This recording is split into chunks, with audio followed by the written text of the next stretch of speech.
I can't sleep, so I'm filming a video about books. Roll that intro.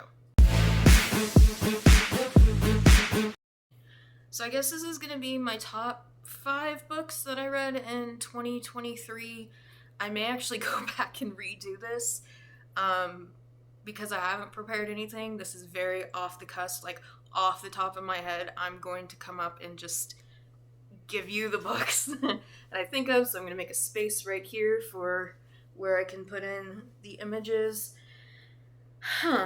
So, the 5th best book I read this year, I'm going to say is Tress. First of all, Tress of the Emerald Sea. This is a book about a girl who has very messy hair and her best friend is a rodent. How could I not love that? Just off of that. But this is a book, I hear it's very influenced or reminiscent of The Princess Bride. I've only seen the movie. Somebody actually told me it was a perfect mix of Stardust and The Princess Bride. So basically it's about the 16-year-old girl named Tress. Her boyfriend is taken captive, and she sets out on a sea that is not, so I'm not gonna spoil it. Well, okay, so they're spores, they're grass, and if water touches the spores, then it starts sprouting and growing. And to me, that was just a very original idea. And I really love seafaring stuff. So even though it wasn't like water, it still was on the sea. And it was actually the first Brandon Sanderson novel I ever read all the way through. I quit Mistborn because I couldn't follow it, and I quit The Way of Kings because I was bored as hell.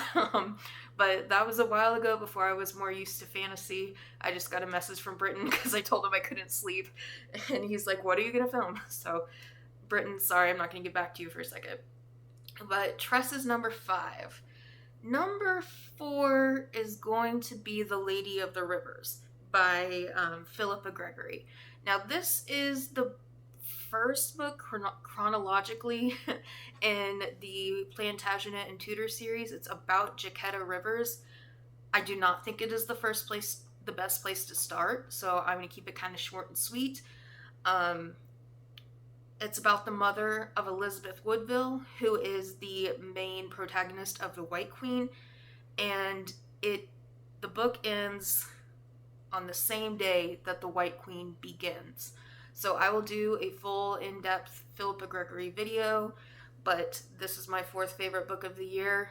Do not start with it, so we're not going to talk much more about that.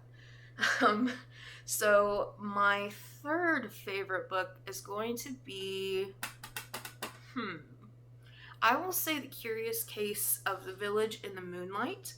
Now, this is the first hidden gem that I've literally just stumbled upon.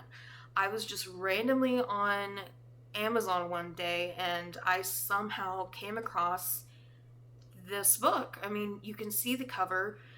We all recognize that painting. It's Starry Night by Van Gogh, and it's kind of in the vein of Girl with a Pearl Earring, where it tells the story of the painting. So this is about a village in France. It's about the lamplighter the night before the village is going to get fitted for electricity. So it's his last night at work, and since it's his last hoorah, he decides to get messed up on absinthe. And so the whole thing is just a big absinthe hallucination where we have it's very much a fairy tale where there's wishing wells within wishing wells, talking street lamps, and it's very bizarre, but I loved it. Number 2. I'm trying to think. I'm gonna say Wolf Hall. This book is not for everybody. I think most of us, if you're watching this, you're gonna know about the miniseries. This is awards bait at its finest.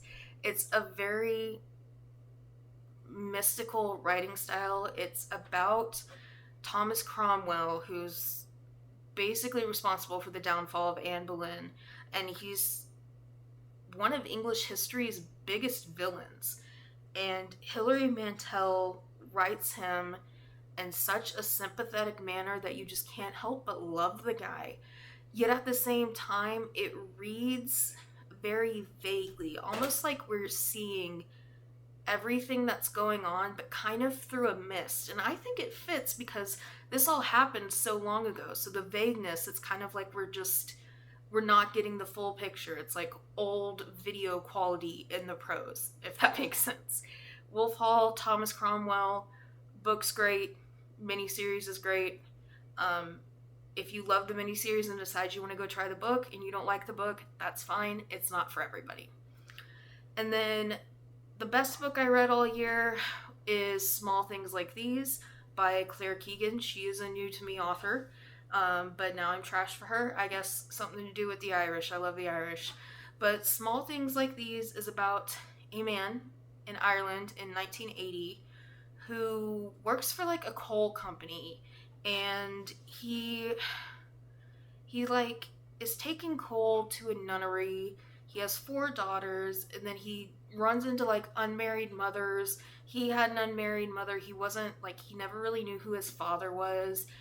And it's really about coming to terms with the past, and should we really concern ourselves with small things like these, or how small are the small things? Are the small things what make us who we are? And it's very reminiscent of The Dead by James Joyce all the way down to the snow. And from what I understand, it doesn't really snow that much in Ireland. So to have such crisp writing, have such deep characters, and such a strong emphasis on snow really makes me think that this was a tribute to James Joyce. And if it's not, I think I'm going to eat the hardback. Or maybe not. I don't know. I'm not very hungry. I just can't sleep. So that was my top 5. I don't think I'm going to edit this tonight. I think I'm going to sit on my bed and stare at the ceiling for a little bit and get this out tomorrow. So thanks for watching. Keep reading, keep writing, keep loving words. I'll see you next time. Bye.